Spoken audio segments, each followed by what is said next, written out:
Welcome to the Great Hall at the Cooper Union for the Advancement of Science and Art. The Cooper Union was founded in 1859 by entrepreneur and philanthropist Peter Cooper. He wished to provide education accessible to people of all races, genders, and religions, along with a forum, the Great Hall, where public discourse could find a home.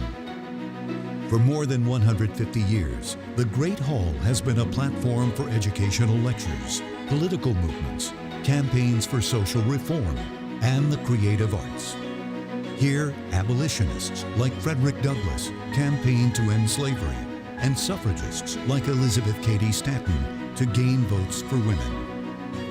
In 1860, Abraham Lincoln gave the speech that he claimed propelled him to the White House. Working people organized labor unions, and civic reformers, political movements. Proponents explained the ideas of Darwin, Marx, and Freud, and opponents challenged them. Musicians played, poets read, filmmakers screened.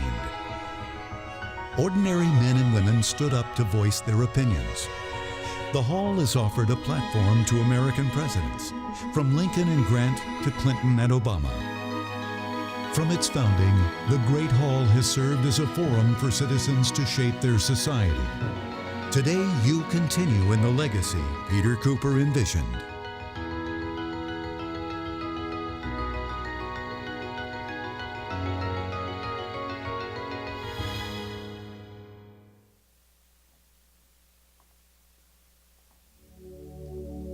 A large crowd had gathered outside of Kilmainham,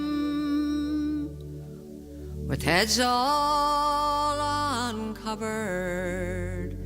They knelt on the ground, far behind that grim prison lay a brave Irish soldier, his life for his country about to lay down.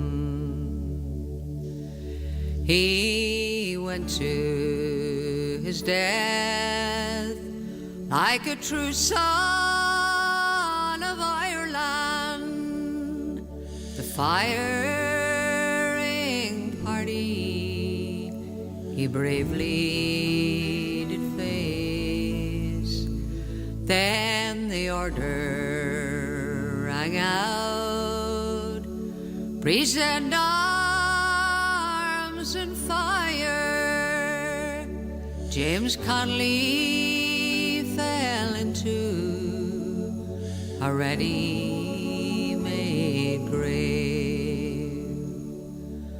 The black flag was hoisted, their cruel deed was over. Gone was the man who loved Ireland so well. There was many's the sad heart in Dublin that morning when they murdered James Connolly, the Irish rebel. Many years have rolled on since that Easter rebellion, and the guns of Britannia, they loudly did speak, and our bold Irish soldiers fought shoulder to shoulder, and the blood from their bodies flowed down Sackville Street. The forecourts of Dublin, the enemy bombarded, their their spirit of freedom they tried hard to quell, when above all the noise came a voice, no surrender, was the voice of James Connolly, the Irish rebel.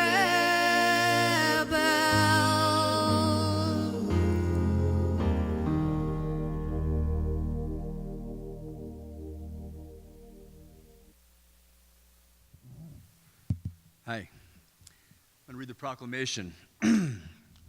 Irishmen and Irish women, in the name of God and of the dead generations from which she receives her old tradition of nationhood, Ireland, through us summons her children to her flag and strikes for her freedom.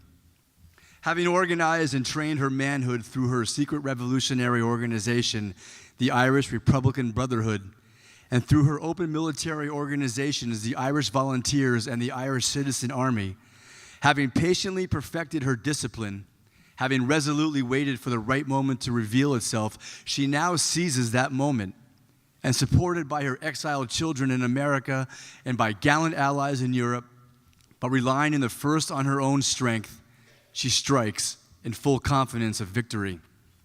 We declare the right of the people of Ireland to the ownership of Ireland and to the unfettered control of Irish destinies, to be sovereign and indefeasible. The long usurpation of that right by a foreign people and government has not extinguished the right, nor can it ever be extinguished except by the destruction of the Irish people. In every generation, the Irish people have asserted their right to national freedom and sovereignty. 6 times during the past 300 years, they have asserted it in arms. Standing on that fundamental right and again asserting it in the arms in the face of the world, we hereby proclaim the Irish Republic as a sovereign, independent state. And we pledge our lives and the lives of our comrades in arms to the cause of its freedom, of its welfare, and of its exaltation among the nations.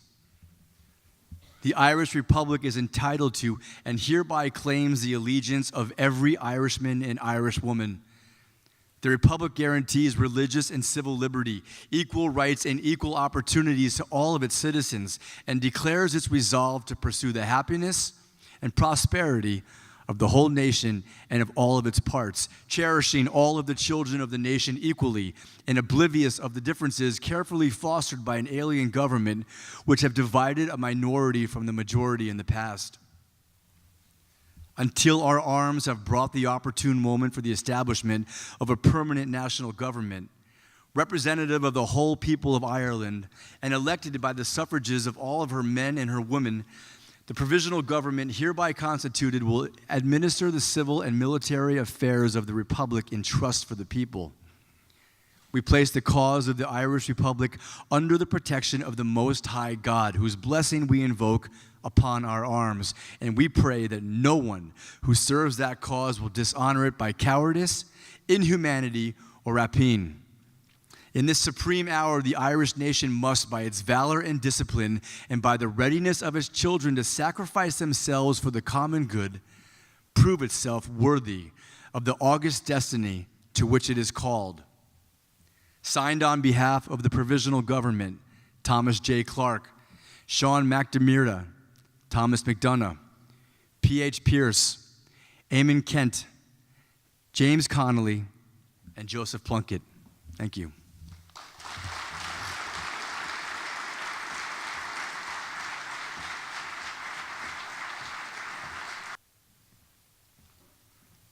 Good evening, everyone. Welcome to Cooper Union.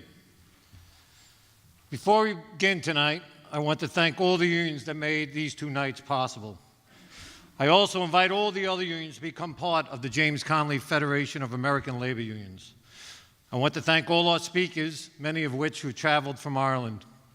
Our musicians, Billy Coleman and Jacinta O'Mahony, and we'll be hearing from Larry Kerwin later. And of course, our co-sponsor, Cooper Union. This great hall has hosted President Abraham Lincoln and James Connolly himself spoke here in 1902. I'd also like to acknowledge the great work of Sinn Féin and the Friends of Sinn Féin USA, especially Emmett Duffy. Lastly, there was one person who is not here tonight that has left an undeniable mark on Irish America and is the workhorse that keeps us engaged, Rita O'Hare. So why are we here? We gather here these two nights not only to commemorate the heroism of the men and women of the 1916 Rising, but also to finish what these brave men and women were seeking, a free and independent Ireland. As Patrick Pearse boldly stated at O'Donovan Ross's funeral at Glasnevin on August 1, 1915, "Ireland unfree will never be at peace." This was not so much a threat as it was a statement of commitment. A commitment that 16 men took with them as they faced the British firing squads from May 3rd to May 12th, when they strapped a badly wounded Connolly to a chair to meet his demise. Sir Roger Casement was later hanged in Pentonville Prison in London on August 3rd. 100 years ago today, at 1 p.m., James Connolly is badly wounded in the shoulder and his foot. Despite this, he continued to lead the Irish Citizens Army under his command. We will hear several acclaimed presenters tonight tell us what led these brave Fenians to make the ultimate sacrifice. These were ordinary men and women.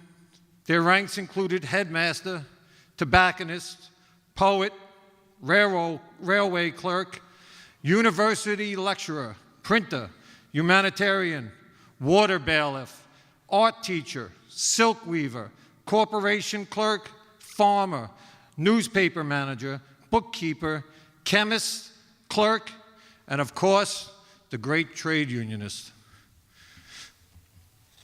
It is my honor to introduce to you tonight the man who will usher us through tonight's commemoration. His name is Tom Kelly. Tom is one of us, a laborer, more precisely, a union sandhog since 1981. He's highly acclaimed. He's also a highly acclaimed and sought-after showrunner and novelist. By the way, I didn't know what a showrunner was, so I actually had to look it up. I thought it was somebody who got coffee. It's actually the person who has overall creative authority and management and responsibility for a television program. His works include The Great Down for Netflix, the second season of the BBC America's Copper. He also developed deals for AMC, HBO, and CBS. He is the author of 3 critically acclaimed novels and has been hailed as the premier urban novelist of his generation. He recently completed a feature adaptation of his novel Empire Rising for Guy Ritchie and Warner Brothers. He earned a bachelor's degree in political economy from Fordham University and a master's degree in public administration from Harvard University. Tom has been active in local and national politics. He has worked as a political operative for the Teamsters Union, as New York State Special Events Planner for the Clinton campaign, and as Director of Advance for the then New York Mayor David Dinkins. Tom also served as a special consultant to the former police commissioner of New York City, Ray Kelly. So please join me in welcoming RMC Tom Kelly.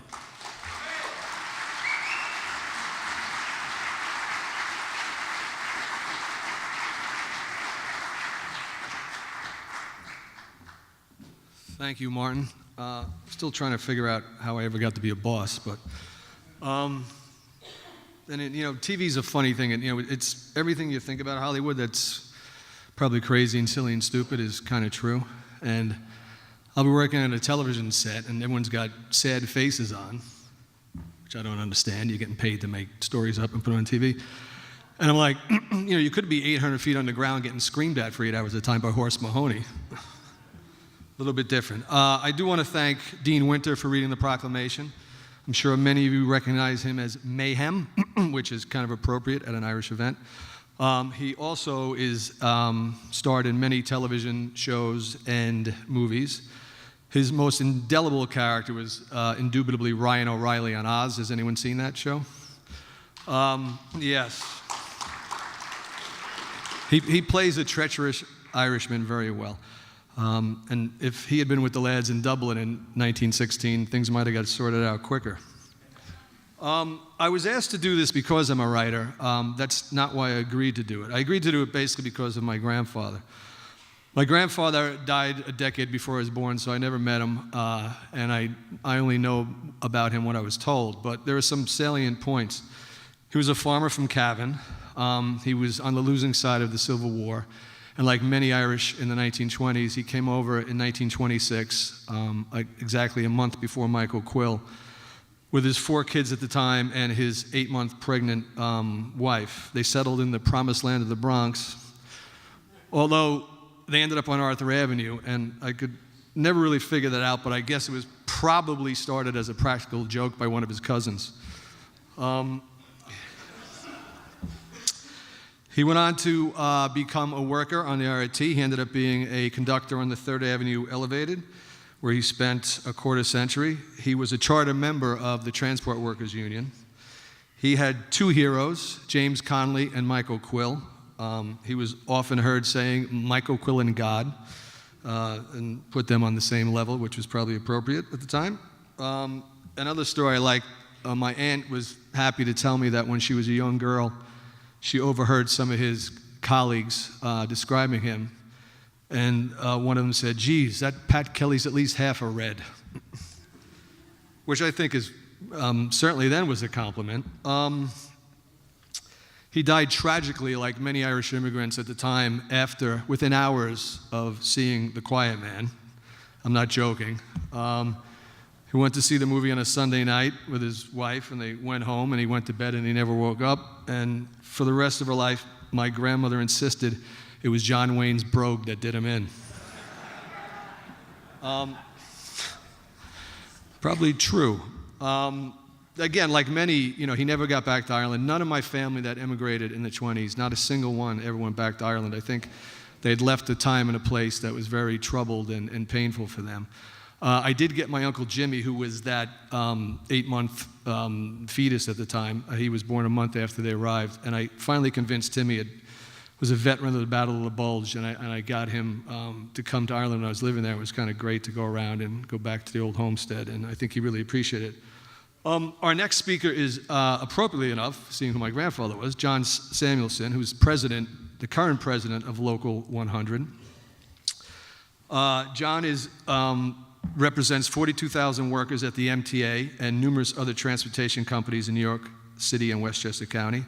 He is also executive vice president of the Transport Workers Union of America, which represents more than 125,000 workers in city transit, airlines, freight, and commuter rail, public school buses, utilities, and universities. He was born, raised, and still resides, with a lot of newcomers now, in Brooklyn, different kind of newcomers now. A lot of them have beards, though, and they seem to favor flannel. And they eat the strangest shit. John hired on and John is up from the ranks, rank and file guy, hired with the New York City Transit Authority in 1993, was assigned to a track gang working out of the crew room at 45th Street and 4th Avenue in Brooklyn. It didn't take him long to see that something was not right on the job. He and his brother members were working under difficult and unsafe conditions. Managers ignored safety regulations and routinely disciplined workers who stood up against their abuses. Disrespect for the workers and union was rampant as well. He was disciplined for his activities, and before he was even off probation, his coworkers voted him a shop steward, and he fought vigorously for their rights. Slowly but surely, by winning battles against the abuses, he and other union activists were able to turn the tide.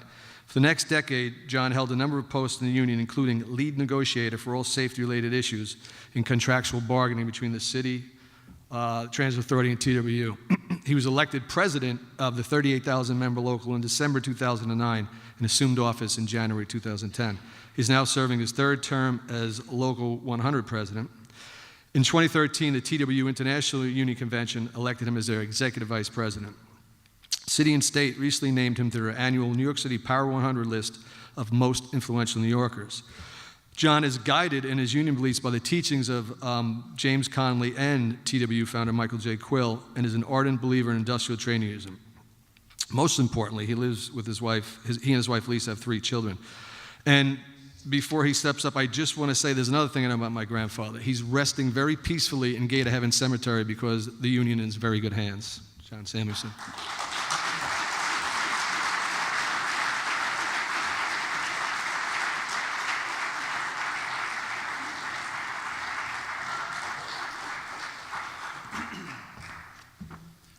Thank you so much for that introduction. Most of it is true, most of it, especially the part about the flannel shirts and the beards and the new people in Brooklyn. So, good evening, brothers and sisters, friends and colleagues. I bring you fraternal greetings and best wishes of the 42,000-member Transport Workers Union Local 100. It is a...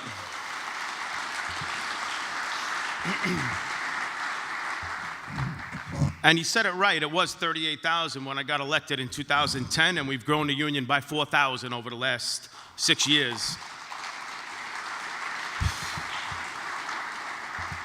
So it's a pleasure to be here tonight to speak about the Irish patriot, veteran of the Irish Civil War, and founder of our Transport Workers Union, the great Michael J. Quill.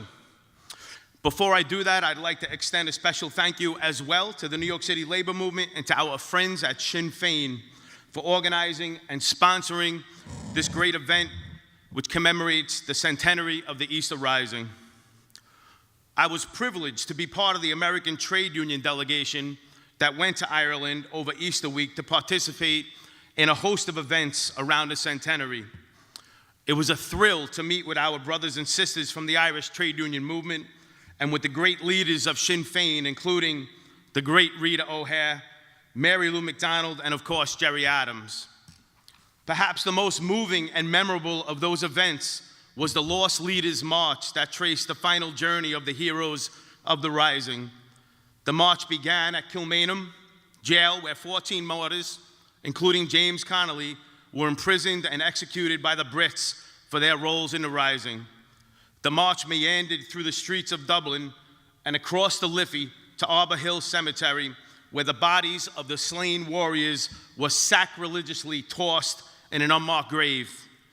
I might add that the march was led by the local 3 pipe and drum band, and they were absolutely amazing. So thank you.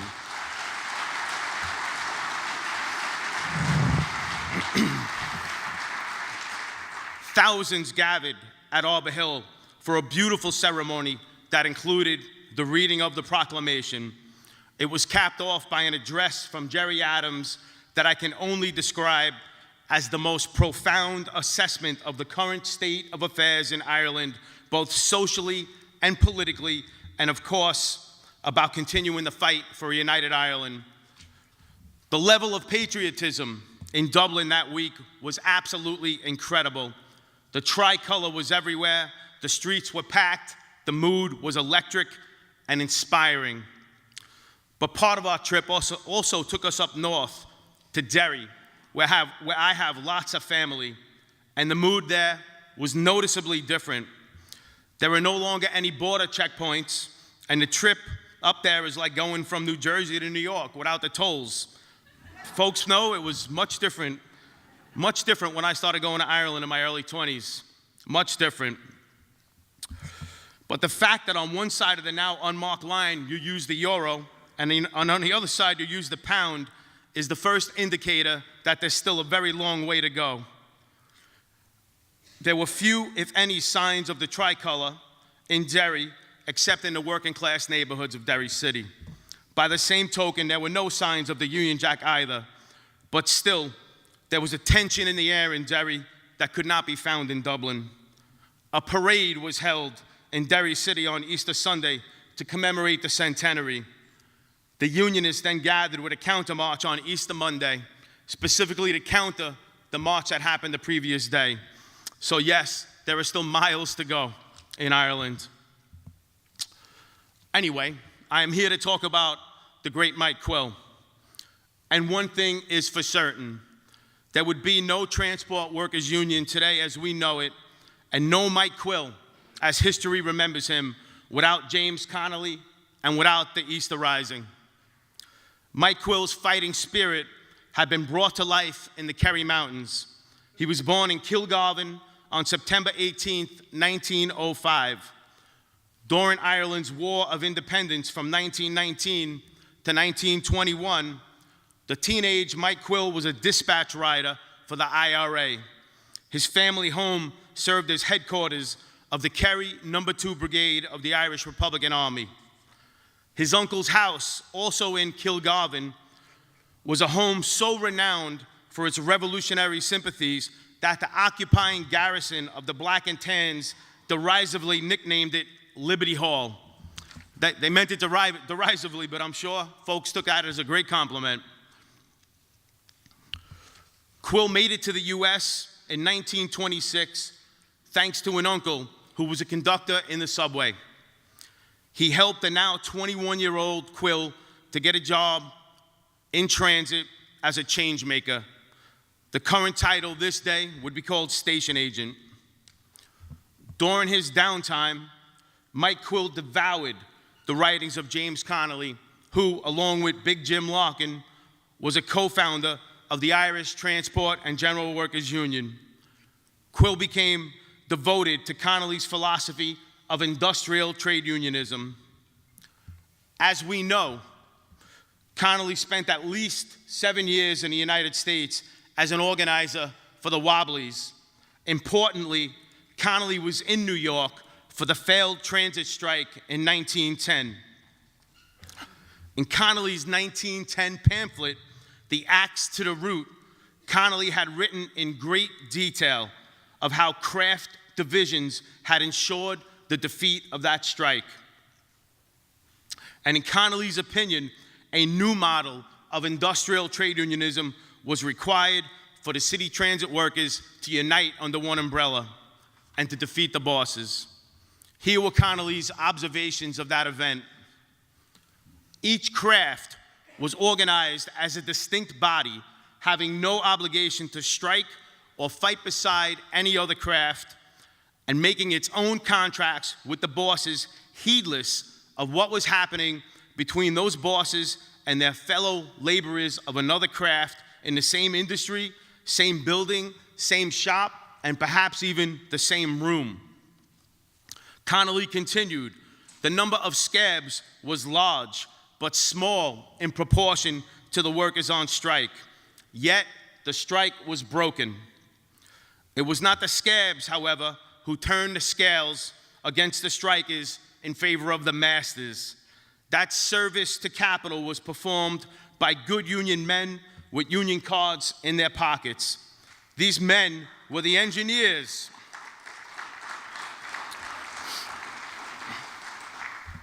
These men were the engineers in the powerhouses which supplied the electric power to run the cars, and without them, all the scabs combined could not have run a single trip in this city's transit system. They were unconsciously being compelled by their false system of organization, according to Connolly, which wound up betraying their struggling brothers. Connolly passionately believed in one big union for Ireland. He said his goal was to advocate one society for Ireland for skilled and unskilled workers alike, so that when a skilled man is struck at, out comes the unskilled man. And when an unskilled worker is struck at, he will be supported by the skilled tradesman. Quill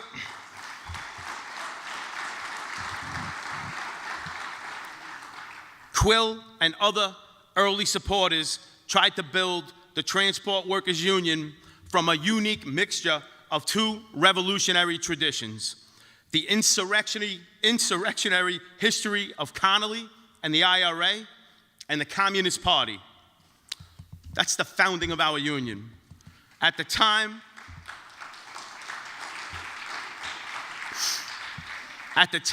it is estimated that 50% of the transit workforce were Irish immigrants.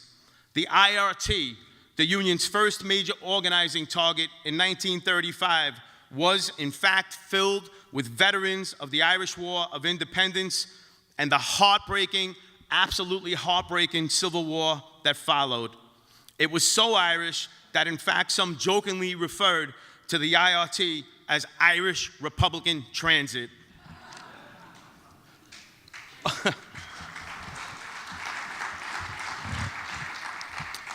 All of the founding members of the TW belonged either to the Irish worker clubs or the Clan na Gael, the secretive Irish organization. The first discussions of forming an industrial union took place across the street from a Clan na Gael meeting. Here is Mike Quill's original call to transit workers to join the TW in 1934. The Transport Workers Union is the only militant union of workers on all New York City traction lines controlled by the rank and file workers in the industry. Our aim is at all times to safeguard, protect, and improve the working conditions and living standards of all transport workers, regardless of race, color, creed, nationality, political views, or affiliations. We are based firmly on the principle of industrial unionism and militant struggle against the company unionism and craft unionism, which had been so destructive in the past. We believe in one union for all transport workers including all crafts, departments, and lines under the umbrella of one TWU. Quill continued, we recognize that the interest of the transport companies who own and control the lines and the interests of the workers who possess nothing else but their labor power are directly opposed to each other. Gains for the workers can only be gotten through militant struggle and organization against the bosses.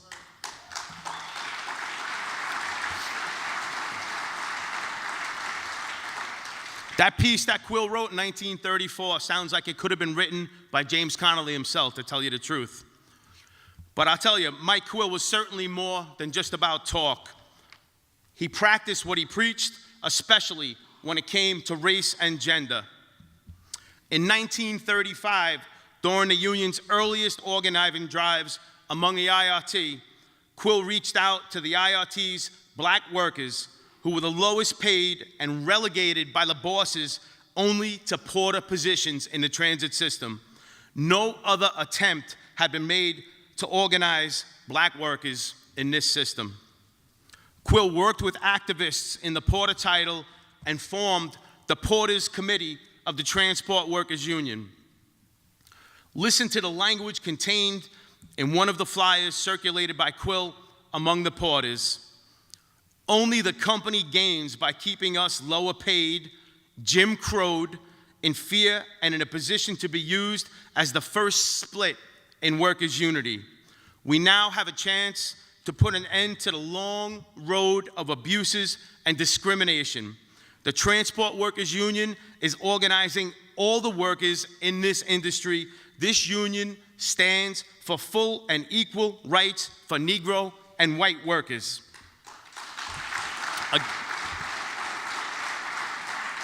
Again, that was 1935 when many unions maintained a whites-only policy for membership.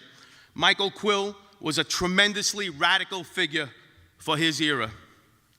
And by the way, when the votes were counted, the porters voted 1,452 to 69 to join the Transport Workers Union.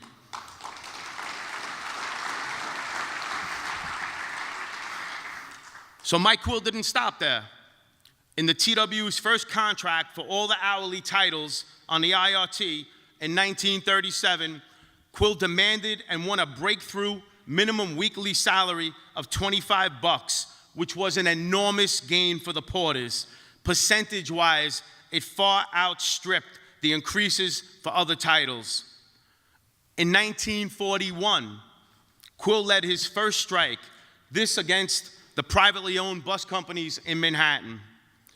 One of his strike demands was equal access to promotion for black workers into mechanics and drivers' positions.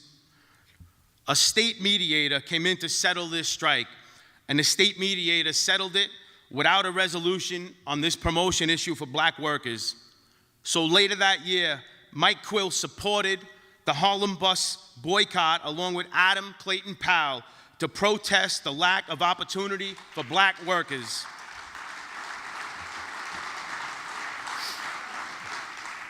Mike Quill helped broker the deal that brought a successful conclusion to the boycott. Again, a man way ahead of his time. Quill's efforts helped make transit a real path into the middle class for minority workers. In fact, 12 members of the famous Tuskegee Airmen who could not find jobs elsewhere when they got back from World War II. Imagine that. They couldn't find jobs, but they found employment in the New York City transit system. It was actually a metaphor in the fight for equality. Like Local 100, the Tuskegee Airmen were about fighting for recognition, for equality, and breaking down the barriers that existed for African Americans in the armed services and across America in employment, housing, access to loans, and so many other things that most Americans simply just took for granted. On equal pay for women, Quill held demonstrations in the streets as early as 1937, decrying the fact that women transit clerks were making less than men in similar titles on city-owned buses and subway lines. He won the day on that one too and defeated the bosses again.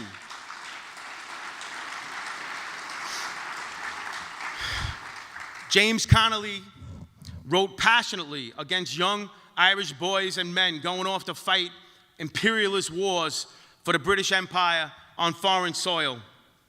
Mike Quill was an early opponent of the Vietnam War, and that the sons of working class families in America were those who were fighting and dying 8,000 miles away, not the sons of the rich folks that own the companies that we have contracts with.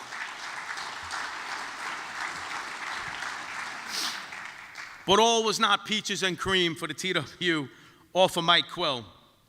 He had to fight off numerous attempts by groups within the TW and from bosses and politicians who sought to weaken the union by splitting workers along the lines of craft jealousies. Quill fought back aggressively. The near split away by Motorman in 1957 was the most serious of those attempts to break up the union. But with the help of a who's who of labor, including George Meany and future Supreme Court Justice Arthur Goldberg, Quill was able to settle the group's grievances and remain a united industrial union, transport workers union. Quill sponsored an annual commemoration on the anniversary of James Connolly's execution by the Brits. No